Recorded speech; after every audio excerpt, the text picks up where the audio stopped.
beaucoup. Je commencerai d'abord par dire merci aux organisateurs. Merci Madame Kawi, Monsieur Lhlo, de nous avoir fait voyager dans le temps, de nous avoir ouvert les portes de cette merveilleuse cité séculaire. Nous avons été ravis hier. J'ai été personnellement très touchée, aussi bien par le festival que par ce magique lieu où on a été hier soir. Merci Madame Kawi. Je viens ici avec beaucoup de fierté, d'abord invitée par une grande dame, mais aussi reçue par une grande dame, notre championne nationale, la première présidente femme de cette région, et j'en suis très honorée. Bien sûr, Monsieur Louali, merci pour tout ce que vous avez fait pour rendre cette conférence non seulement utile, mais aussi très agréable, toute la mobilisation de l'autorité locale, et merci aux gens de Guelmim pour leur hospitalité et leur accueil. Je voudrais commencer par vous dire que j'ai été plus qu'optimiste. Je suis de nature optimiste, mais ce matin, j'ai écouté vos interventions avec beaucoup d'optimisme. J'ai Sibnihia en face de moi, donc je commence par vous.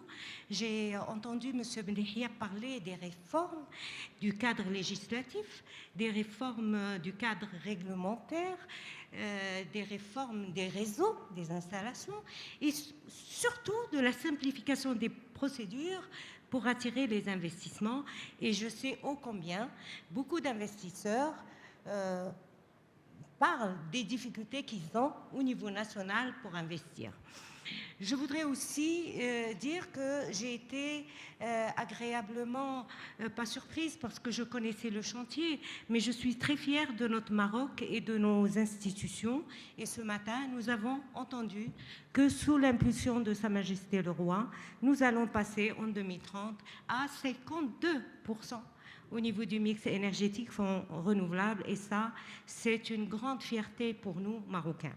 J'ai aussi entendu M. Iken parler des grands chantiers structurants, pas seulement pour le Maroc, pour l'Afrique et même pour l'export des énergies renouvelables.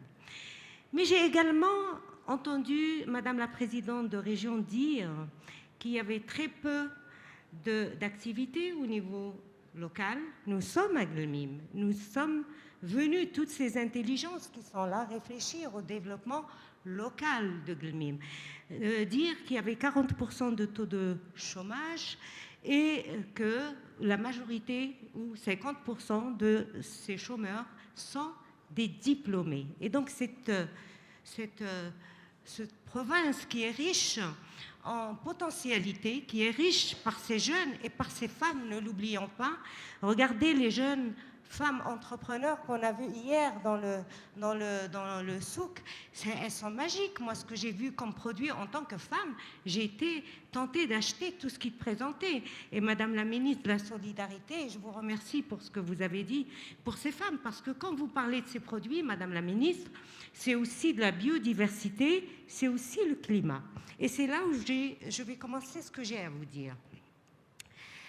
Nous sommes dans le Maroc qui se veut un Maroc innovant, qui se veut un Maroc durable, qui vise une sobriété carbone qui ne nous est pas demandée. Nous ne sommes pas des émetteurs de gaz à effet de serre, mais nous ne sommes pas non plus dans un village isolé. Nous sommes aujourd'hui face à un monde fortement émetteur de gaz à effet de serre, et je peux vous dire qu'en tant que vice-présidente de l'accord de Paris, depuis l'accord de Paris sur le climat, le monde n'a pas avancé. Nous n'avons pas diminué les concentrations des émissions de gaz à effet de serre, nous ne faisons qu'augmenter ces émissions. Le Maroc, Dieu merci, n'en fait pas partie. Mais les grands émetteurs continuent à émettre du CO2. Nous sommes dans un monde qui vit des crises perpétuelles, une crise après l'autre. D'abord, le Covid, qui est venu éroder nos systèmes de santé, nos organisations sociales, paralyser les économies, paralyser le monde. Et puis, tout à coup, une guerre à la porte de l'Europe qui non seulement affaiblit l'Europe, menace sa sécurité énergétique, mais affame l'Afrique. Nous devons être conscients qu'aujourd'hui, il y a une crise de sécurité alimentaire en Afrique. Et nous sommes ici au Maroc avec plein d'ambition, non seulement pour le Maroc, mais aussi pour tout le continent africain, sous le leadership de notre roi, Sa Majesté le roi Mohammed VI, que Dieu le glorifie. Donc nous ne sommes pas isolés. Nous pouvons réaliser les plus belles installations du monde, les plus grandes centrales à énergie renouvelable du monde. Mais si le monde n'avance pas à la même vitesse que nous, eh bien nous souffrirons toujours des changements climatiques et de leurs impacts. Sachez que le 24 février, la guerre en Ukraine a été déclarée.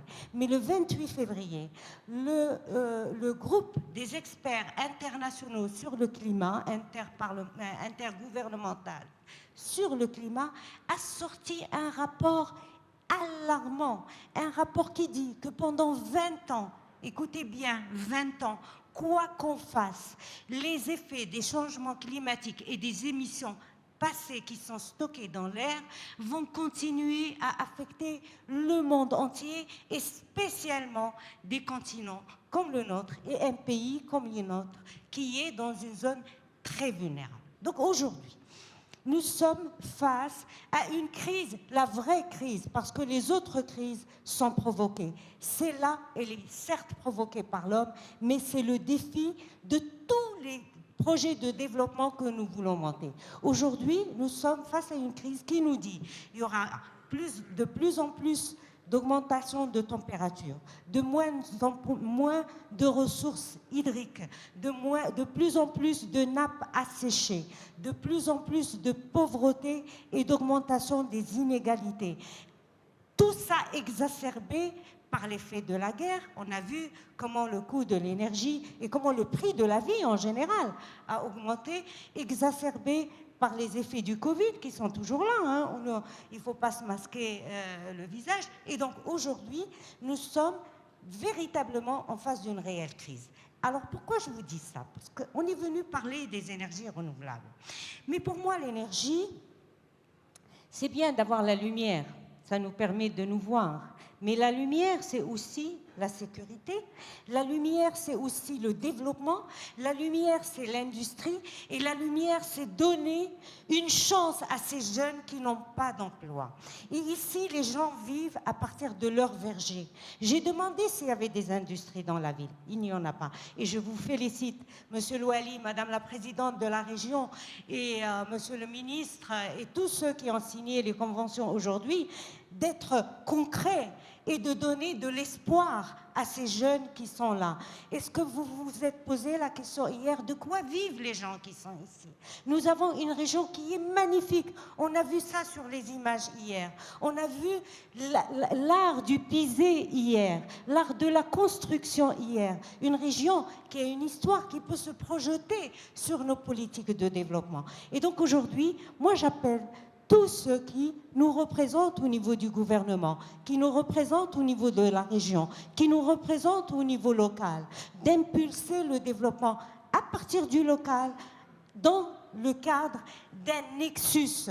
Parce que ça ne sert à rien de construire la plus grande centrale solaire à Guelmim, avec de l'hydrogène, avec du solaire, avec de l'éolien. Si je n'ai pas d'eau, si je ne réutilise pas la moindre petite goutte d'eau qui existe ici, si je ne valorise pas les déchets qui sont ici, si je ne crée pas de l'emploi et n'assure pas la sécurité alimentaire des gens qui vivent à Guelmim. Et donc aujourd'hui, moi je crois que nous devons avoir une double approche, du bas vers le haut, du haut vers le bas, mais aussi une approche intersectorielle où on ne parle pas seulement du développement de l'énergie, mais on parle de l'énergie pas comme un facteur de guerre, comme fait Poutine, mais comme un facteur de développement et de paix sociale. Et pour avoir la paix sociale, il faut créer le développement. Et pour créer le développement, eh bien, il faut réfléchir à tout. Il faut réfléchir à l'eau, il faut réfléchir à la santé, il faut réfléchir à la sécurité, il faut réfléchir à la création d'emplois, à l'emploi des jeunes, à l'emploi des femmes. Et aussi, il faut avoir des femmes meneuses, comme ma chère amie Mbarka Bouaïda, que je félicite. Je suis très fière d'être ici et d'être derrière, invitée et reçue par des femmes leaders. Et Mbarka, je te félicite. On a vu du concret ce matin. Je suis restée sur ma faim pendant les débats. Je trouvais les débats hautement stratégiques, très bons. Vraiment, d'un haut niveau, je félicite tous les intervenants, mais j'ai été rassurée quand je vous ai vu, vous, Monsieur le Wali, Madame la Ministre, Monsieur le Ministre, Monsieur le Président de l'Agence de développement du Sud, signer des conventions, ramener de l'industrie, ramener du développement, ramener des perspectives et de l'espoir à ces jeunes et à ces populations qui le méritent bien. Applaudissez les citoyens de Guelmim, ils ont été extraordinaires. Merci, mesdames et messieurs.